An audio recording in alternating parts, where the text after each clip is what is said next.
اللہ کے رسول صلی اللہ علیہ وسلم کے فرمان عالی شان کے مطابق. مفہوم و ترجمہ کچھ اس طرح سے اور جیسے آپ نے فرمایا ویسی ہوگا. ایک روایت کے مطابق اگر کوئی شخص فجر کے وقت، یہ تو ہمارے کو بتا دیا فجر کی اذان اور نماز سے پہلے کا واقعہ کہ جب وہ، اب یہاں سنیے، ایک روایت کے مطابق اگر کوئی شخص فجر کے وقت سوتا رہ جائے، یعنی 3 گرائیں تو لگی ہوئی تھی، سوتا رہ گیا، فجر کی نماز ہی نہیں پڑھی، مسنون دعائیں نہیں پڑھی اور وضو نہیں کیا، نماز نہیں پڑھی، تو 3 تو گرائیں لگ گئی نا. اب وہ سوتا رہ گیا، فجر کی نماز بھی گئی، تو کیا ہوا؟ آپ غور سے. ایک روایت کے مطابق اگر کوئی شخص فجر کے وقت سوتا رہ جائے تو شیطان اس کے کان میں پیشاب کر دیتا.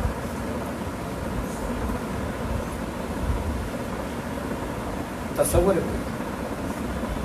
آپ مجھے بتائیے کہ آپ کے کان میں یا آپ کے جسم پہ آپ کا لاڈلا بچہ پیشاب کر دے تو آپ کو پیارا ہے، نہ کہ آپ کا دشمن پیشاب کر دے. اور کیسا دشمن؟ کھلا دشمن. تو آپ کو کوئی غصہ نہیں آئے. ہمیں غصہ نہیں آ رہا ہے تو ہمیں سمجھ لینا چاہیے کہ ہم کیا کر رہے ہیں. پھر سن لیجئے، ایک روایت کے مطابق اگر کوئی شخص فجر کے وقت سوتا رہ جائے تو شیطان اس کے کان میں پیشاب کر دیتا ہے. یہ حدیث ہے صحیح بخاری کی، اور اس کا نمبر ہے 1144 1144. یہی حدیث صحیح مسلم میں ہے، یہی حدیث مسند احمد میں موجود ہے. اب آپ بچے بتائیے کتنے لوگ 3 گرہوں کے ساتھ اور بشمول پیشاب کے ساتھ پھر رہے ہیں. تصور ہے کوئی؟ ہم کہہ رہے ہیں ہماری دعائیں قبول نہیں ہو رہی، ہم کہہ رہے ہیں ہمارے ساتھ پتہ نہیں کیوں ایسا ہو رہا ہے. آپ کی سمجھ میں اور ہماری سمجھ میں آ رہی ہے باتیں؟ کیا بات ہے بیٹا، یا تو بیٹھ جائیے.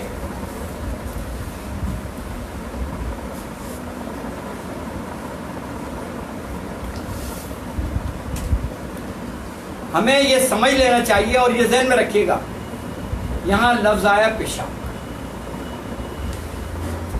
کتنی خطرناک چیز ہے کہ اللہ کے نبی صلی اللہ علیہ وسلم صحابہ کے ساتھ قبرستان میں گئے، وہاں 2 قبروں کے درمیان رک گئے اور آپ صلی اللہ علیہ وسلم نے ارشاد فرمایا ان 2 صاحب قبر کو قبر کا عذاب ہو رہا ہے.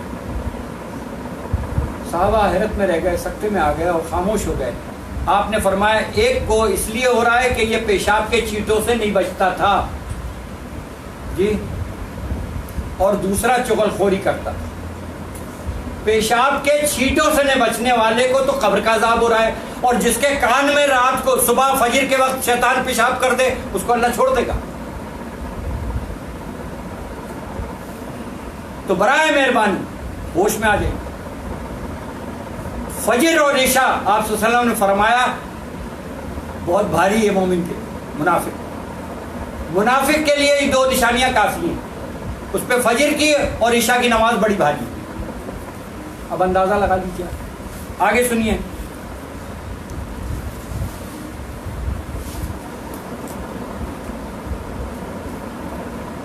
اہم ترین جو اس کے ساتھ ریلیٹڈ ہے. آپ صلی اللہ علیہ وسلم نے ہمیں ہر چیز بتائی، ہر وہ کام جو ہمارے لیے ضروری تھا وہ بتایا، اور وہ بھی بتا دیا قیامت تک کوئی چیز نہیں. آپ صلی اللہ علیہ وسلم نے فرمایا، مفہوم و ترجمہ کچھ اس طرح سے اور جیسے فرمایا ویسی ہوگا، کہ جب تم باتھ روم میں اجابت کے لیے یا پیشاب پخانے کے لیے جب داخل ہونے لگو تو یہ دعا پڑھ لیا کرو، اور پورا طریقہ بتایا. اللہم انی اعوذ بک من الخبث والخبائث، یہ دعا بتایا. ذرا اس کا ترجمہ پڑھ لیں. اور ہم سے ایک اور غلطی ہوتی ہے کہ ہم یہ دعا تو پڑھ لیتے ہیں، آمین نہیں کہتے. یہ دعا پڑھی ہم سٹ سے اندر. دوسری بات، آپ صلی اللہ علیہ وسلم نے یہ بھی فرمایا بتایا ہے کہ باتھ روم میں جب داخل ہو تو اپنا بایاں پیر، الٹا پیر، لیفٹ فٹ اندر رکھو. یہ دعا پہلے پڑھ لو. لیکن یہ دعا پہلے پڑھنی ہے داخل ہونے سے پہلے. باتھ روم میں جب داخل ہو تو یہ دعا پڑھ کے داخل, لیکن اس سے پہلے اعوذ باللہ بسم اللہ پڑھنا ہے. یہ ذہن میں رکھیے گا.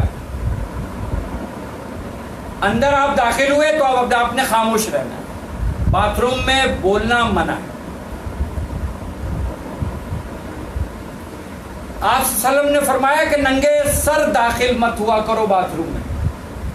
ہماری عورتیں تو پہلے دوپٹہ اتار کے یہ پھینکا, پھر باتھ روم میں اندر, اور پھر شیمپو اور میڈیکل. میرے بال بہت گر رہے ہیں, بہت جھڑ رہے ہیں. میں آپ کو بتا دوں گا کہ وہ بال کیسے جھڑ رہا ہے. یہ بھی آیا ہے کہ شیطان جب پیشاب کرتا ہے تو بال جھڑنا شروع ہو جاتا ہے. ننگے سر منع کیا ہے جانے کو باتھ روم میں. کوئی گفتگو کرنے کو منع کیا. اپنا سیدھا ہاتھ اپنی شرمگاہ یا نجس جگہ پر لگانے کو منع ہے. الٹا ہاتھ استعمال کرنا. باتھ روم میں غسل کرنے کے لیے بھی آپ کو اہتمام کرنا پڑے گا کہ آپ تہمد یا چادر باندھیں. یہاں ہم سے بہت غلطیاں ہو رہی ہیں. یہ پڑھ لیجئے کہ وہ تمہاری شرمگاہ سے کھیلنے لگتا ہے, کیونکہ وہ جگہ, آپ پڑھ لیجئے کس چیز کیوں دعا بتائی, وہ جگہ جو ہے رہائش پذیر جو ہے وہ شیاطین.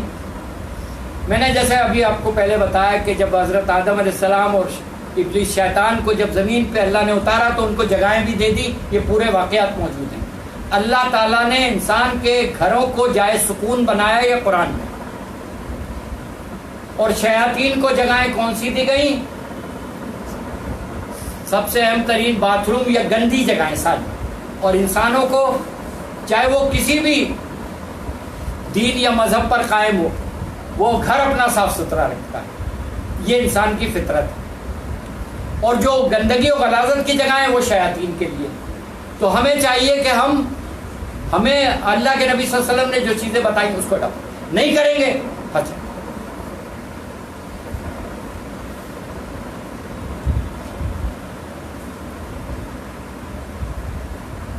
اب ہمیں اور آپ کو جو اللہ کے نبی صلی اللہ علیہ وسلم نے طریقے بتائے وہ پھر سن لیجئے.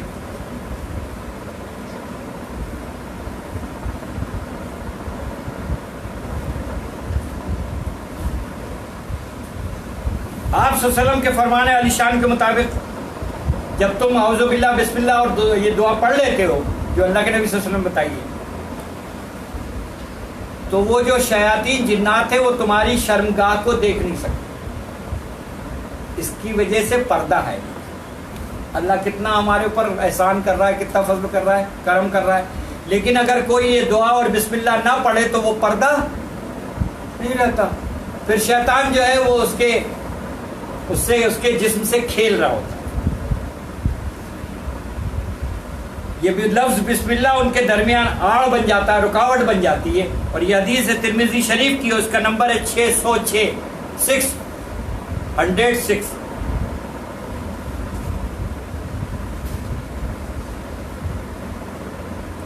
اب آپ سنیے, یہ سب چیزیں ہمارے نبی صلی اللہ علیہ وسلم نے ہمیں بتایا. اللہ کے نبی صلی اللہ علیہ وسلم نے ارشاد فرمایا, مفہوم و ترجمہ کچھ اس طرح سے ہو جیسے فرمایا ویسے ہوگا, کہ اپنے برتن, کھانے پینے کے جو برتن ہیں, اشیاء ہیں, اس کو اعوذ باللہ بسم اللہ پڑھ کے اس پہ ڈھکن ڈھانپ دیا کرو, خواہ کسی لکڑی ہی سے کیوں نہ ہو. اگر تم یہ کر کے اعوذ باللہ بسم اللہ پڑھ کے اگر برتن پہ ڈھکن ڈھانپ دو گے تو اسے شیطان کھول نہیں سکتا. کتنی آسان سی ترکیب ہے. یہ اللہ تعالیٰ نے ہم پر کتنا بڑا فضل و کرم فرمایا کہ ہمارے نبی آخر الزمان حضرت محمد مصطفیٰ صلی اللہ علیہ وسلم نے ہمیں کتنی آسان ترکیب بتائی تھی. نہ کہیں جانا پڑ رہا ہے, نہ کچھ خریداری کرنی پڑ رہی ہے, صرف وہ کہنا پڑ رہا ہے, صرف زبان ہلانا. یہ حدیث ہے تو شیطان اسے کھول نہیں سکتا. یہ حدیث صحیح بخاری کی ہے, اس کا نمبر ہے 623 623. یہی حدیث ترمذی اور مسند احمد میں موجود ہے. کتنی آسان سی ترکیب ہے. یہاں تک آیا ہے کہ اگر کوئی کھانے پینے کی چیز اگر تم نے کھلی چھوڑ دی تو شیطان اس پہ تھوک دے. اب اس کا تھوکا ہوا اگر گلاس رکھا ہے, جگ رکھا ہے, کھانے پینے کی کوئی چیز رکھی ہے, آپ صبح اٹھے اور اس میں پانی ڈالا, پی لیا, اب شیطان کا تھوکا ہوا بظاہر تو آپ کو نظر نہیں آ رہا, لیکن آپ صلی اللہ علیہ وسلم نے تو فرمایا اب اس تھوک زدہ پانی کو آپ نے پیا تو بیماریاں نہیں آئیں گی. اب آگے سمجھ رہے, یہ جو ہمارے مختلف بیماریاں آ رہی ہیں, شوگر, بلڈ پریشر, فلاں, ہیموفیلیا, کینسر, ٹیومر, کیا آپ سمجھ رہے ہیں؟ یہ وہ نافرمانیاں ہیں جو ہم اللہ کے نبی صلی اللہ علیہ وسلم کی بتائی ہوئی باتوں پر عمل نہ کرنے کی وجہ سے ہو رہی ہیں. آگے سنیے,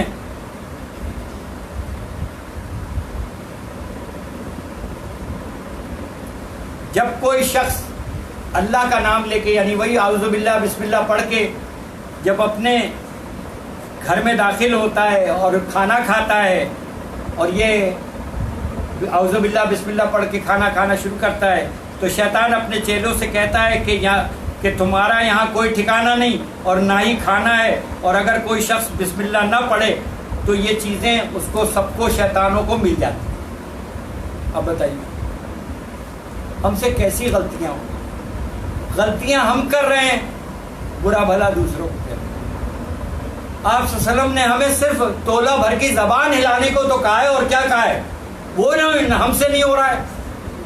یہ بسم اللہ نہیں پڑھی جا رہی ہے, اعوذ باللہ نہیں پڑھی جا رہی ہے, اور ہم مسلمان ہیں. کیسی عجیب و غریب بات. آپ پوری بات سن لیجئے. جب کوئی شخص گھر میں داخل ہوتا ہے, جو آپ صلی اللہ علیہ وسلم نے طریقہ بتایا کہ بسم اللہ کر کے سیدھا پیر گھر میں رکھو, زور سے السلام علیکم ورحمۃ اللہ وبرکاتہ کہو, کھانا کھاؤ 3 دفعہ اپنا ہاتھ دھو لو, پاک کر لو, اس طرح سے کھاؤ, اعوذ باللہ بسم اللہ پڑھ کے کھاؤ. تو شیطان کیا کہتا ہے اپنے چیلوں سے, اپنی لشکر, اپنے فوج سے کہتا ہے یہاں تمہارے لیے نہ کوئی کھانا ہے نہ کوئی رہنے کی جگہ ہے, اب یہاں سے باہر چلو, کوئی اور گھر تلاش کرو.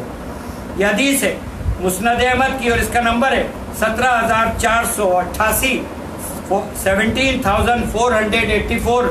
یہی حدیث صحیح مسلم ابن حبان میں موجود ہے. اب آپ مجھے بتائیے کہ ہم سے جو غلطیاں اور کوتاہیاں ہو رہی ہیں وہ ہماری اپنی.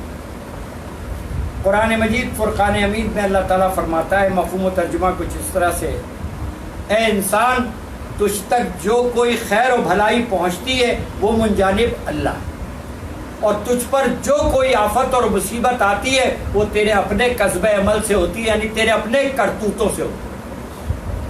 تو ہم, ہمارے نبی صلی اللہ علیہ وسلم ہمیں ایک ایک بات بتا رہے ہیں, سکھا رہے ہیں. ہم تک 1440 سال بعد تک علماء دین نے محنت کر کے, مشقت کر کے, اتنی حدیثوں کو جمع کر کے, ان کو چھانٹ کے صحیح و درست کر کے ہم تک پہنچایا. ہم پڑھ نہیں پا رہے, عمل کرنا تو بہت دور کی بات ہے.